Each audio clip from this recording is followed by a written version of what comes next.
December 6th, this day in history. On December 6th, 1865, the United States crossed a turning point in its history when the 13th Amendment was officially ratified. With its simple but powerful declaration, abolishing slavery except as a punishment for crime, the nation took its first major legal step toward healing after the Civil War. Though freedom's promise would still take generations to unfold, this moment marked the beginning of a new chapter for millions of formerly enslaved people and set America on a long, difficult journey toward equality. After years of conflict, December 6, 1921, brought a fragile hope to Ireland.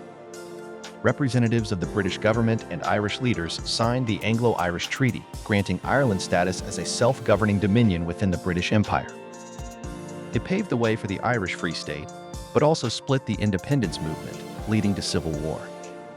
Still, the treaty stands as a major milestone in Ireland's step toward full sovereignty and the shaping of its modern identity. On this day in 1884, workers placed the final piece atop the towering Washington Monument. The small aluminum capstone, then a rare and expensive metal, completed what would become the world's tallest man-made structure of its time. After decades of funding issues, political disputes, and the Civil War, the monument rose 555 feet over the nation's capital.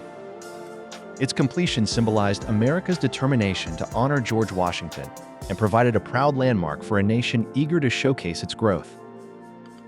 The quiet morning of December 6, 1917, turned catastrophic when two ships, one carrying explosives, collided in Halifax Harbor. The resulting blast was so massive, it leveled a large portion of the city, becoming one of the most powerful non-nuclear explosions in history. Nearly 2,000 people were killed and thousands more injured. In the aftermath, Canadians and international responders worked side by side in enormous rescue efforts, a moment remembered today as both tragic and profoundly unifying. On December 6, 1973, Gerald R. Ford was sworn in as Vice President of the United States after the resignation of Spiro Agnew. Ford's appointment was historic. He became the first vice president chosen under the 25th Amendment. Known for his honesty and calm demeanor, Ford stepped into the role during a turbulent political era marked by the Watergate scandal. Within a year, he would assume the presidency himself, guiding the nation through one of its most unsettled moments. December 6, 1992, marked a turning point in modern Indian history. A large group of activists demolished the Babri Masjid in Ayodhya, claiming it stood on the birthplace of the Hindu deity Ram.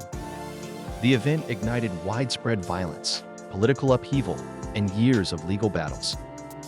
It became a deeply emotional national issue, shaping India's political landscape for decades. The day remains one of the most controversial and consequential in the country's contemporary narrative. Jefferson Davis, former president of the Confederate States during the American Civil War, died on December 6, 1889. His death marked the end of an era still heavily debated by historians. Once the symbol of the Confederacy, Davis spent his post-war years insisting on states' rights while urging Southerners to rebuild. His passing prompted national reflection on the war, reconciliation, and the future of a country still healing from its internal divide. One day before the attack on Pearl Harbor, December 6, 1941, saw the British government expanding the Second World War's conflict by declaring war on Finland, Hungary, and Romania. These nations had supported Germany's campaign against the Soviet Union. The declaration showcased how global alliances were shifting and how the war was widening into an all-encompassing struggle. Within 24 hours, the world would be transformed again as the Pacific erupted into full-scale conflict. What was meant to be a free, peace-loving rock concert on December 6, 1969 at Altamont Speedway in California quickly spiraled into chaos.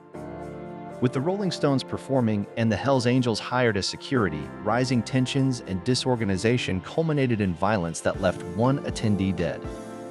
Often called the dark bookend to the optimistic Woodstock era, Altamont symbolized the harsh end of the 1960s counterculture dream. Thanks for watching. Don't forget to like, share, and subscribe.